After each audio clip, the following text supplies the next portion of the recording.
Bonjour, je suis le docteur Gilbert Boujaoudé, médecin sexologue. Bienvenue sur la chaîne Charles.co, la première chaîne YouTube dédiée à la santé sexuelle de l'homme. Avant de commencer cette vidéo, n'oubliez pas de vous abonner et d'activer la cloche de notification pour ne rien rater de nos prochaines vidéos.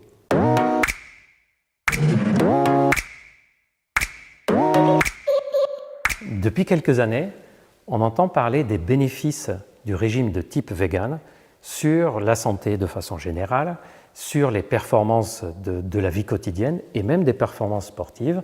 Vous savez sûrement que plusieurs sportifs de haut niveau, très célèbres, ont dit avoir amélioré leur niveau, amélioré leur performance sportive depuis être passés à des régimes de type vegan.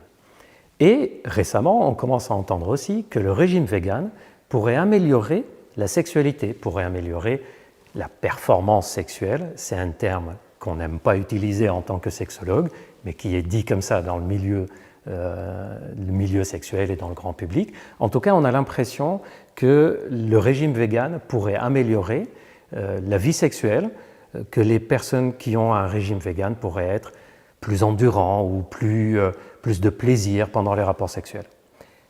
Je vais essayer de vous dire dans cette vidéo qu'en est-il réellement et quels sont les avantages ou les inconvénients à avoir un régime vegan versus la sexualité. Tout d'abord, est-ce qu'il y a des bénéfices du régime vegan sur la vie sexuelle?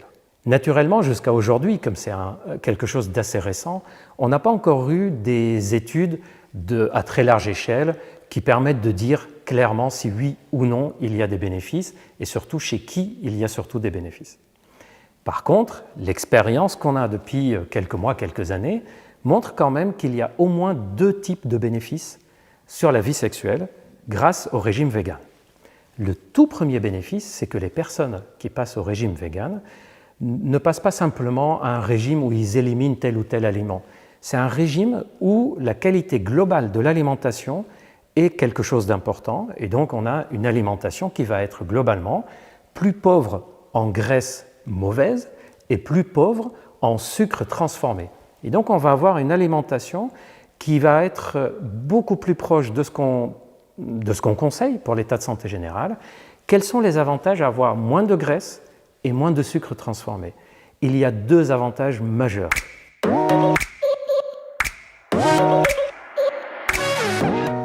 Le premier, c'est que la circulation de sang se fera de façon nettement meilleure, en particulier dans les micro-artères, dans la toute petite circulation sanguine, dont la circulation sanguine de la zone génitale.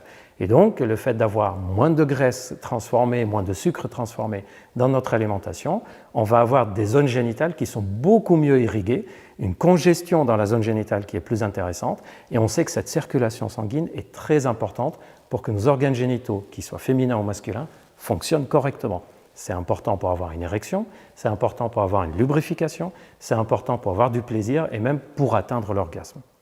Donc on a un premier bénéfice qui est d'ordre vasculaire, et donc quand on dit vasculaire, on dit aussi cardiaque, puisque plus les artères fonctionnent correctement, plus le sang circule correctement, plus notre cœur est soulagé, et surtout les coronaires, les artères du cœur, ne vont pas se boucher facilement, ne vont pas fatiguer facilement, et on a une capacité cardiaque qui est capable d'augmenter simplement parce qu'on a soulagé les artères qui refonctionnent de façon très efficace et qui ne fatiguent pas aussi fort et aussi souvent que si on les imprégnait de graisse et de sucre.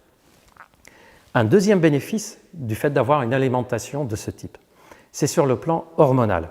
Et là, il y a plusieurs raisons qui font que notre système hormonal, et en particulier les hormones sexuelles, s'améliorent.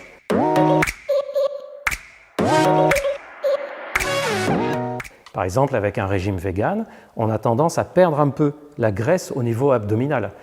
Or, cette graisse abdominale est quelque chose qui est très néfaste pour notre sexualité puisqu'elle transforme une hormone en une autre. Elle transforme la testostérone en oestrogène. Or, la testostérone, c'est l'hormone sexuelle principale chez les femmes et chez les hommes. On pense que c'est que masculin, mais en fait, c'est très important chez les femmes aussi. De plus, dans les régimes véganes, le fait d'être très attentif à la qualité des aliments qu'on est en train de prendre, en général, on a moins de toxiques dedans, on a moins de perturbateurs endocriniens, et donc on a moins de blocage de notre système hormonal. Et une fois de plus, ce système hormonal, en particulier au niveau de l'hypophyse, c'est-à-dire la glande qui dirige toute notre sécrétion hormonale, plus il est préservé et plus on aura un bon fonctionnement sexuel. Le deuxième avantage de la vie et l'alimentation végane sur la sexualité, c'est un avantage inattendu, plutôt indirect et un peu psychologique. En fait, les personnes qui adoptent le mode de vie végane, c'est bien un mode de vie et pas seulement un régime alimentaire. La plupart de ces personnes ont une vision un peu différente, une philosophie de vie un peu différente, qui est beaucoup plus ouverte au bien-être des autres, que ce soit le bien-être des autres personnes avec qui on est, le bien-être du monde animal, le bien-être dans le monde de façon générale. On a donc une connexion au ressenti qui est un peu différente. On a donc une complicité avec les autres personnes sur le plan affectif et sentimental qui est différente.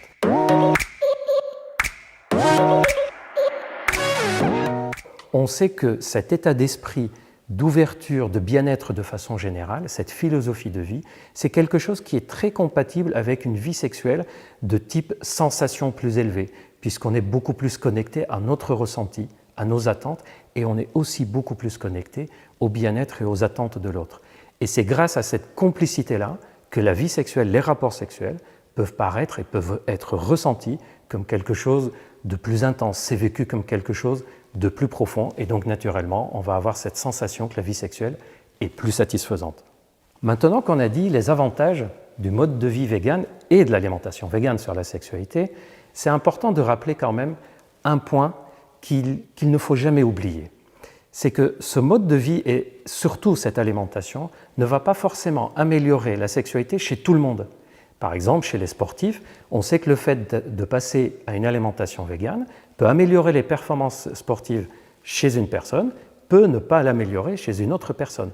On ne sait pas pourquoi encore de nos jours, certains organismes semblent réceptifs ou non à tel ou tel type d'alimentation. Et donc, on n'est pas sûr que le fait d'avoir une alimentation et un mode de vie vegan serait bénéfique forcément sur la vie sexuelle pour tout le monde, pour des raisons de variabilité et de réceptivité de notre organisme et des personnes à telle ou telle alimentation.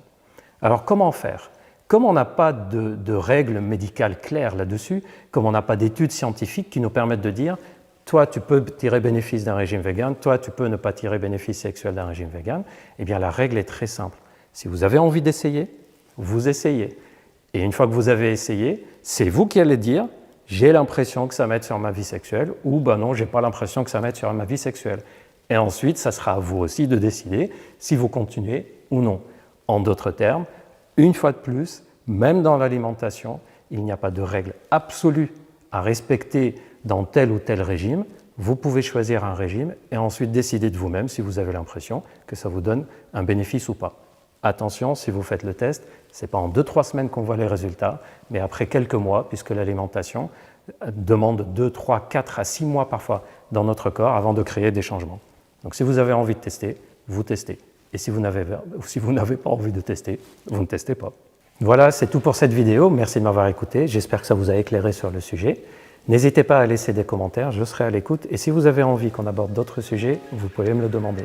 N'oubliez surtout pas de vous abonner pour recevoir les prochaines vidéos et de déclencher la cloche de notification pour être au courant. J'ai encore plein de sujets à vous raconter et j'ai hâte de vous voir bientôt.